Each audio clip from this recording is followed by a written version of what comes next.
and they threaten people with lawsuits, but since it's so expensive, they seldom follow through. Absolutely. Well, I tell you, sir, we just commend the work you're doing in the 3-4 minutes we've got left with you.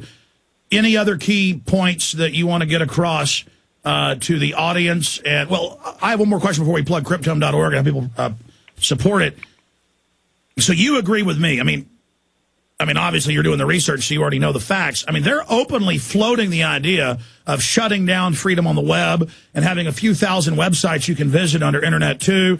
The Cybersecurity Act that passed the House says that ISPs down to 100 service customers, tiny ISPs, will take all the orders from the feds and install their hardware and software that they're going to recruit the youth and the college students into this new grand army. It's like a new drug war they're launching or something to, quote, defend the Internet. CNN runs fear pieces about how the Internet's going to be attacked. Clearly the preparatory phase for them launching a false flag. What's your take on that?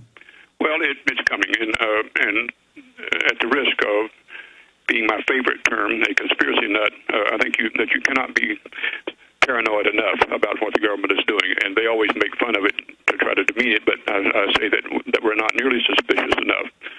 I don't think that the underwear bomber was as innocent as it sounds, and I think that more of that will come out. I think there are false flag operations going on, and if you watch how these agencies and governments work around the world over the last 1,000 years, these are not unusual agent provocateur operations. They actually provoke incidents in order to justify increase of their own authority.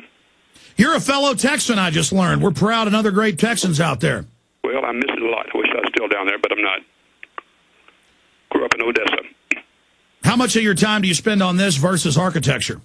It's about 50-50, depending on what's going on. A little slow in the field right now, and so it varies. But I've been doing this kind of work ever since I got out of college.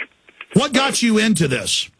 Well, I started doing this, what we call public service work, right after college as a way to supplement professional work, which we saw was going to be very narrow and very tailored toward our customers. And so a group of us decided to continue doing public service work on our own, unpaid, and so we're still doing it.